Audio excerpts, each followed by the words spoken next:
تو یتیموں کا دل ٹوٹ جائے گا. کاش کہ ہمارا باپ زندہ ہوتا جو ہمیں سینے سے لگا لیتا. او دولت والو، خدا نے تمہیں دولت دی ہے، اپنی بیٹیوں کو جہیز دینے سے پہلے یہ ضرور سوچا کرو محلے کے رکشہ چلانے والی کی بیٹیاں بھی جہیز دیکھنے کے لیے آتی ہے، ایک غریب کی بیٹی بھی جہیز دیکھنے کے لیے آتی ہے.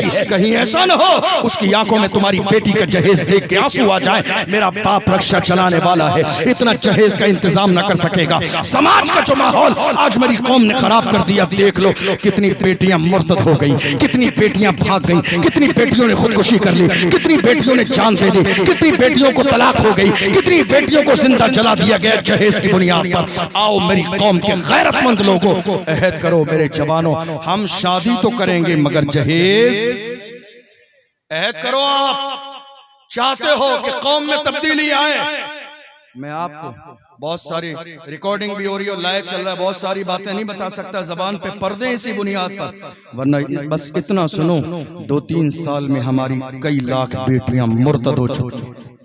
اور اس کی وجوہات بتا دوں، کتنی کالج سے دوستی کی بنیاد، کتنی شادی میں تاخیر کی وجہ سے کہ ہمارے غریب دروازے پہ تو کوئی بغیر جہیز کے لینے نہیں آئے گا، اس لیے کسی غیر سے رشتہ جڑ گیا غریبی کی بنیاد پر. اے میری قوم کے جوانوں، کسی کے جہیز دینے سے تمہاری زندگی نہیں گزرے گی. خدا نے تمہاری ہاتھوں میں، تمہاری جوانی میں وہ پاور دیا ہے، تم جہاں پیر مارو گے اللہ وہیں سے پانی کے چشمے جاری فرما دے گا. تم محتاج نہیں ہو کسی کے، کوئی جہیز دے گا تو تمہارے گھر کا نظام چلے گا. اللہ کا قرآن کہتا ہے وَمَا مِن دَابَّةٍ فِي الْأَرْضِ إِلَّا عَلَى اللَّهِ رِزْقُهَا. زمین میں کوئی جانور بھی ایسا نہیں ہے مگر اس کو بھی اللہ اپنی رحمت سے رزق عطا فرماتا ہے. زمین میں کوئی جانور بھی ایسا نہیں ہے مگر اللہ اسے اپنی رحمت سے رزق عطا فرماتا ہے.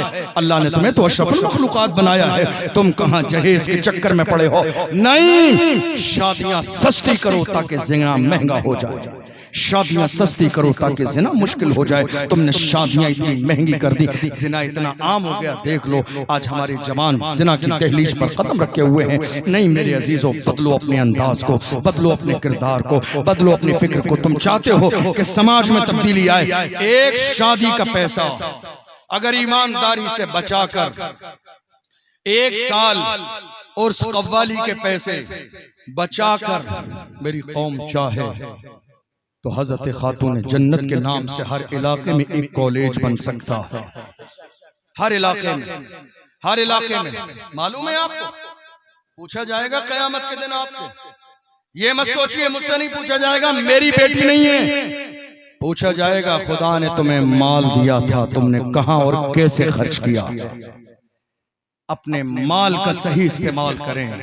میری قوم کے جوانوں، ایجوکیشن کمیٹی بناؤ، جلدی بناؤ، راتوں رات بناؤ. ایک دن بھی انتظار نہ کرو، چونکہ وقت اور حالات اس بات کا تقاضا کر رہی ہیں کہ میری قوم کی بیٹیوں کو پردے کے ساتھ دین کی اور پردے کے ساتھ دنیا کی تعلیم حاصل کرنے کا موقع ملے. پردے کے ساتھ دین کی تعلیم حاصل کرنے کی ذمہ داری تو الحمدللہ ہمارے اس ادارے کے تمام علماء نے اور اس کمیٹی نے اٹھا لیا ہے، عزم مصمم کر لیا ہے. دین کی تعلیم تو یہ دیں گے، لیکن دنیا کی تعلیم کے لیے آپ سب کی ذمہ داری ہے. کوشش کیجئے مل کر ایک کالج بنانے کا عزم مصمم کیجئے. مجھے یقین ہے آپ کھڑے ہو جائیں گے. کھڑے ہونا یہ آپ کا کام ہے، کامیابی دینا یہ اللہ کی رحمت کا کام ہے.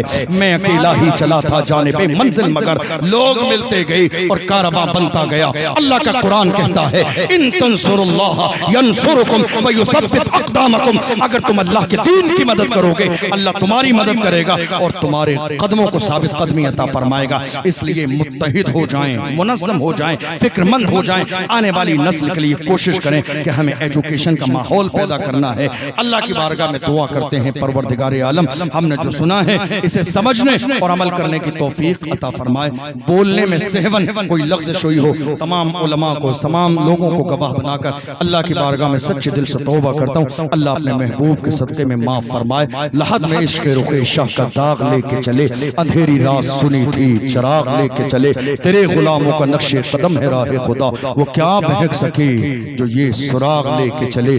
کی محمد سے وفا تو نے تو ہم تیرے ہیں، یہ جہاں چیز ہے کیا لوح و قلم تیرے ہیں. السلام علیکم ورحمت اللہ وبرکاتہ.